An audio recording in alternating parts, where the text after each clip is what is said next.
लोग सही के लिए खड़े नहीं होते हैं, वो वहां खड़े होते हैं जहां उन्हें फायदा नजर आता है। यही चरित्र कहलाता है। भारत का 28 राज्यों में उत्तराखंड के प्रमुख शहर हल्द्वानी इवनिंग न्यूज में आपका स्वागत है। तो आज असम में भी यूसीसी लागू कर दिया। दर्शकों बता दें, सबसे पहले इसको उत्तराखंड राज्य में 27 जनवरी 2025 को लागू किया था, फिर गुजरात में 25 मार्च 2026 ने, और आज यानी 27 मई 2026 को असम की विश्व सरकार ने इसको लागू कर दिया है। हालांकि विपक्ष जिससे असहमत है, उसका कहना है समान नागरिक संहिता यानी यूसीसी का रूप मुख्य रूप से आलोचनात्मक और सतर्क है। विपक्षी दलों का तर्क है इसे लागू करने से देश की विविधता और अल्पसंख्यकों के धार्मिक अधिकारों पर सीधा असर पड़ सकता है। आइए दर्शकों थोड़ा डिटेल में बता दें यूसीसी के बारे में। यूसीसी का पूरा नाम यूनिफॉर्म सिविल कोड यानी समान नागरिक संहिता है।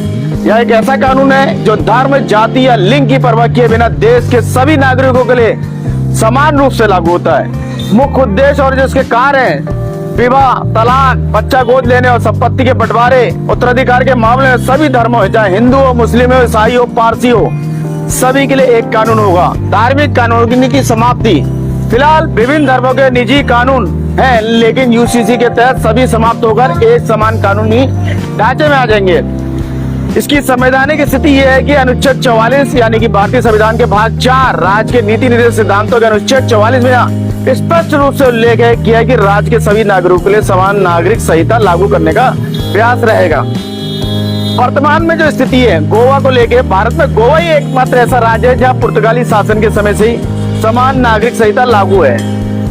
उत्तराखंड के बारे में, आजादी के बाद उत्तराखंड देश का पहला राज्य बना जिसने 27 जनवरी 2025 को यूसीसी लागू किया। इसके तहत विवाह, तलाक और संपत्ति के अधिकारों में महिलाओं और पुरुषों को समान अधिकार दिए गए। साथ ही लिव इन रिलेशनशिप का पंजीकरण भी अनिवार्य किया गया है। यूसीसी के फायदे और विवाद, जी हाँ, पहले हम आपको इसके फायदे गिना दें। इससे न्याय प्रणाली में सरसता आएगी, लैंगिक समानता को बढ़ावा मिलेगा, विशेषकर महिलाओं को संपत्ति और तलाक के मामलों में पुरुषों के एक समान अधिकार मिलेंगे और राष्ट्रीय एकता मजबूत होगी। विवाद यह है कि कई धार्मिक संविधाओं का मानना है कि इनके निजी कानूनों, धार्मिक स्वतंत्रता, परंपराओं में हस्तक्षेप करता है। संक्षेप में यूसीसी का जो एक देश एक कानून जो सभी नागरिकों को उनके व्यक्तिगत मामलों में एक समान स्तर पर लाता है। इधर नैनीताल के ऐतिहासिक मैदान में डीएसए द्वारा बकरा ईद की नमाज की परमिशन पहले ही दी जाना और फिर बाद में रद्द करने के बाद आज मामला हाईकोर्ट पहुंच गया, जहां हाईकोर्ट नैनीताल की मंजूरी मिलने के बाद मुस्लिम लोगों के बीच उत्साह महसूस किया गया। उन्होंने इसको अल्लाह ताला की रहमत बताई। उन्होंने कहा देर है अंधेर नहीं, देश में आज भी न्याय मिलता है न्यायपालिका में। फैसले से उत्साहित लोगों ने कहा उन्हें न्यायपालिका का भरोसा था और सही फैसला आया। चलिए देश की राजधानी से अन्य खबरों पर एक नजर डाल लेते हैं।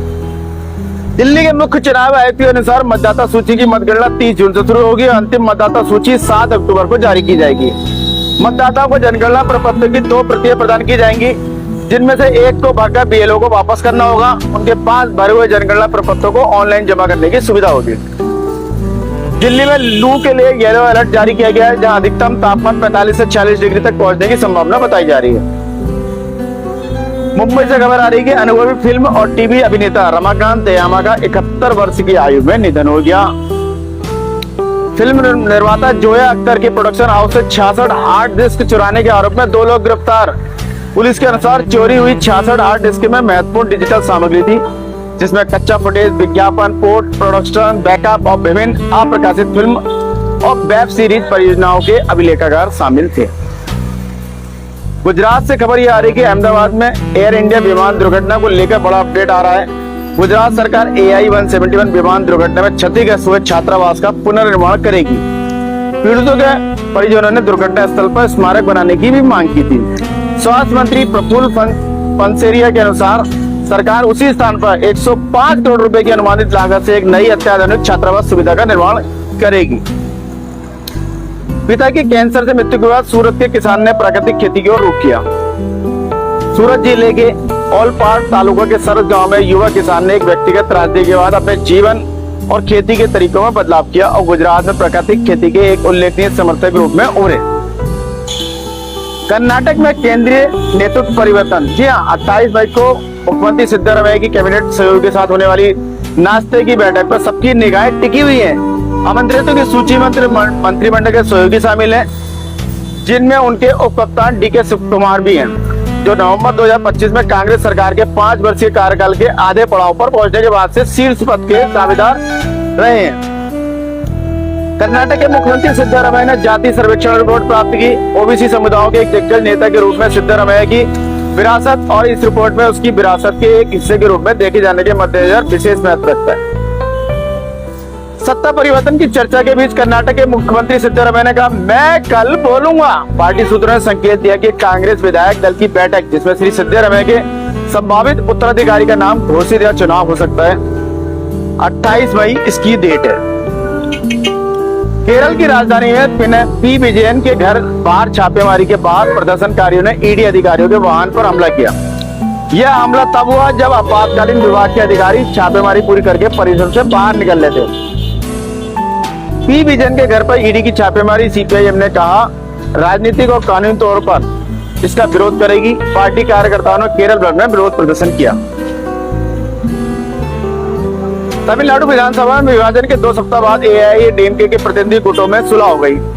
एडप्पी पलानीस्वामी और एसपी बेलुगड़ी के नेतृत्व वाले गुटों में क्रमशः स्पीकर को सौंपी गई और योग्यता याचिकाएं वापस ले ली हैं।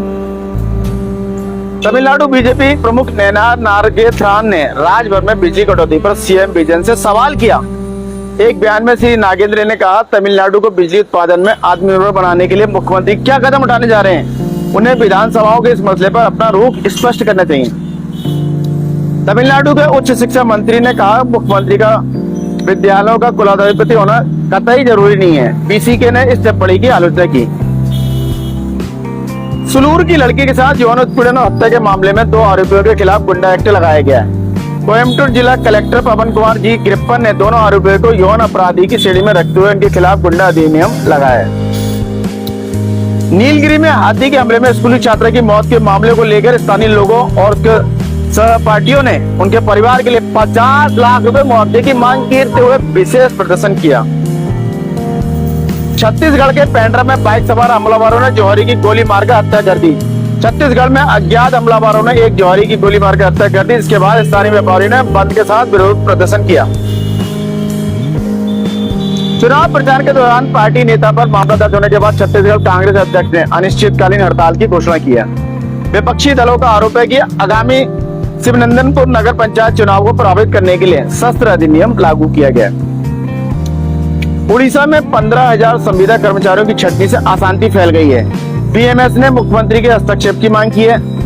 भारतीय मजदूर संघ का आरोप है, उड़ीसा में टाटा पावर के अंतर्गत संचालित 4 बिजली वितरण कंपनियों में लागत में कटौती के नाम पर कर्मचारियों की छुट्टी कर दी है, यानी उन्हें हटा दिया है।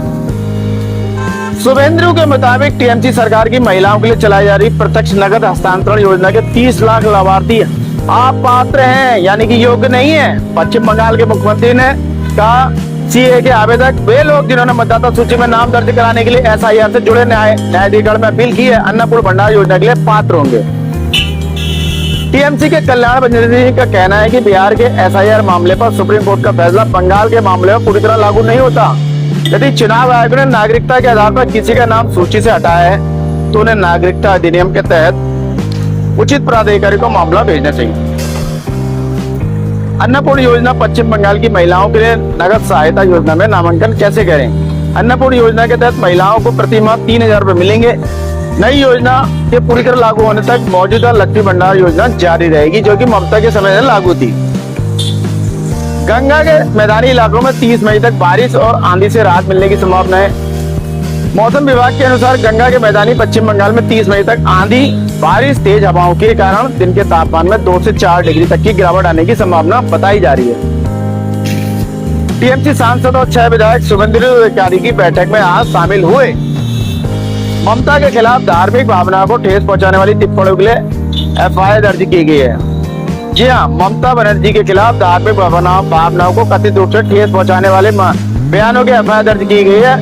इसको पुलिस ने मामले की जांच शुरू, हालांकि ये मामला पिछले साल का है, लेकिन मामले निकाले जा रहे हैं, खोजे जा रहे हैं, इस तरह चल रहा है फिलहाल बंगाल में। पश्चिम बंगाल के हकीमपुर सीमा के पास सैकड़ों लोग जमा हुए क्योंकि भाजपा सरकार ने अवैध बांग्लादेशियों पर कार्रवाई शुरू कर दिया। हकीमपुर चेक पोस्ट उत्तरी 24 परगना जिले में स्थित एक अंतर्राष्ट्रीय सीमा चौकी है। आंध्र प्रदेश से खबर आ रही है कि लोकेश ने महानाडु के 2029 के चुनाव में टीडीपी की 33% सीटें महिलाओं के लिए आरक्षित करने का प्रस्ताव रखा है। टीडीपी के राष्ट्रीय कार्यकारी अध्यक्ष का कहना है कि महिला आरक्षण विधेयक पारित हो या ना हो, पार्टी महिलाओं को 33% कोटा देगी और उन्हें मंगलगिरी के पास महानाडु में इस प्रस्ताव का प्रस्तुत किया। सुप्रीम कोर्ट ने स्वतंत्र और निष्पक्ष चुनावों की दिशा में एक कदम के रूप में एसआईआर अभ्यास को बरकरार रखा है। बिहार सरकार के कर्मचारियों को हर 3 महीने में पर्यटन स्थलों का दौरा करना और रिपोर्ट दाखिल करना अनिवार्य है। राज्य सरकार ने कर्मचारियों ने अपने परिवार के साथ बिहार के पर्यटन स्थलों की यात्रा करने और अपने व्यक्तिगत अनुभवों साझा स्थलों का विवरण और तस्वीरें जमा करने को कहा है। बिहार एसआईआर मामले में सुप्रीम कोर्ट कल फैसला सुनाएगा। याचिकाओं में चुनाव आयोग को संसदीय कानूनों नियमों अपनी नियमावली में स्पष्ट रूप से निर्धारित सीमाओं को दरकिनार करते हुए बिना कोई उचित कारण बताए मनमाने ढंग से नागरिकता निर्णय की शक्तियां ग्रहण करने का आरोप लगाया था। सुप्रीम कोर्ट ने एसआईआर को बरकरार रखा, कहा कि लोक प्रतिनिधित्व अधिनियम के अनुरूप है। मुख्य बात है, सुप्रीम कोर्ट ने कहा चुनाव आयोग को एसआईआर आयोजित करने का निर्णय वैधानिक जनादेश के दायरे में है। असम विधानसभा ने समान नागरिक संहिता विधेयक पारित किया। अध्यक्ष विपक्ष ने इस मांग को खारिज कर दिया। इस विधेयक को व्यापक परामर्श के लिए एक चयन समिति को भेजा जाए। असम के सीएम ने कहा यूसीसी मुस्लिम महिलाओं के लिए सुरक्षित करेगी। एआईएमआईएस प्रमुख असुद्दीन ओवैसी की बात दोहराते हुए कांग्रेस विधायकों का कहना है कि अगर आदिवासी लोगों को इस कानून के बाहर रखा जाता है तो एक समान नहीं हो सकता। मणिपुर में जाति हिंसा के मामलों की सुनवाई तेजी लाने की जरूरत है। सुप्रीम कोर्ट ने का कहना है कि हमारा मानना है चल रहे मुकदमों को जल्द से जल्द निपटाने की जरूरत है। अपने सीबीआई और अन्य एजेंसी से पीड़ितों की सहायता के लिए मणिपुरी भाषा में पारंगत कानूनी सलाहकारों को उपलब्ध कराने का अनुरोध किया है। अगली सुनवाई में चल रहे मुकदमों की स्थिति के बारे में जानकारी दाखिल की जानी चाहिए, ऐसा पीठ ने कहा सुप्रीम कोर्ट की। राजस्थान उच्च न्यायालय ने आसाराम को सामूहिक बलात्कार के आरोपों से बरी कर दिया। नाबालिग से बलात्कार के मामले में आजीवन कारावास की सजा पर फिलहाल बरकरार रखी है। अदालत ने 2 सिद्धि के मद्देनजर आसाराम को आत्मसमर्पण करने का निर्देश दिया। यह फिलहाल अस्थायी जमानत पर बाहर है, जिसे 25 मई को 7 दिनों के लिए बढ़ा दिया गया था। हिमाचल प्रदेश में भारतीय सेना ने कसोली में जंगल की आग पर काबू पाया। भारतीय वायुसेना कसोली और चंडीगढ़ के नागरिक अधिकारियों और अन्य स्थानीय एजेंसियों के समन्वय से चलाया गया अभियान 15 घंटे से अधिक समय तक चला। सर्वोच्च न्यायालय ने यमुनों को साफ करने के लिए कार्य योजना तैयार करने हेतु गृह सचिव के नेतृत्व में एक समिति का गठन किया। पीठ ने समिति को यमुना कार्य योजना तैयार करने का निर्देश दिया। साथ ही इस बात पर गहरा दुख व्यक्त किया कि नदी एक सीवरेज नहर से ज्यादा कुछ नहीं बनकर रह गई है। अब बहुत बुरी हालत होगी इसकी। हिमाचल पंचायत चुनाव पहले चरण में करीब 79% मतदान हुआ। महिला मतदाताओं की संख्या पुरुषों से अधिक रही। शिमला में 80%, मंडी में 80%, ऊना में 78%, बिलासपुर में 77%, कांगड़ा में 75%, हमीरपुर में 73%, तो किन्नौर में 74% मतदान हुआ। मैदानी इलाकों में भीषण गर्मी के चलते पर्यटक शिमला की ओर मुड़ पड़े। 72 घंटों में 70,000 वाहन शहर पहुंच गए। जी हाँ, सामान्यतः हिमाचल में पर्यटन का चरण मौसम जून के पहले सप्ताह में शुरू होता है, लेकिन इस बार भारत भर में चल रही भीषण गर्मी के कारण यह पहले से ही चालू हो गया है और लोग बड़ी संख्या में आ रहे हैं। जम्मू कश्मीर सरकार ने कश्मीर में ईद के उपलक्ष्य में 3 दिन की छुट्टी घोषित की है। कश्मीर में ईद 28 के बजाय 27 मई को मनाई जा रही है, जबकि देश के बाकी हिस्सों में यह 28 मई को मनाई जा रही है। जम्मू कश्मीर के मुख्यमंत्री उमर अब्दुल्ला ने बुड़गांव में हत्या की शिकार नाबालिग लड़की के परिवार से मुलाकात की। मीर वाइज को अनुमति देने से इनकार कर दिया। हल्द्वानी से बड़ी खबर यह आ रही है कि डीएम ने बाकायदा सिटी मजिस्ट्रेट को निर्देश दिए हैं कि पानी की बचत की जाए। भीषण गर्मी है और पानी को बेवजह बर्बाद नहीं किया जाए। वॉशिंग सेंटर हो चाहे मकान बनने हो, पानी की बर्बादी नहीं स्वीकार की जाएगी और डीएम के निर्देश के छापे भी मारे जा रहे हैं। आशा है आपको खबरें अपडेट रख रही होंगी और चाय पर चर्चा के लिए मसाला प्रदान कर रहे होंगे। अपने विचार और सुझाव साझा करें। कल फिर नए विषय के साथ आपके समक्ष उपस्थित होंगे। इसी के साथ मैं मनोज आर्य, खबर संसार के लिए जय हिंद।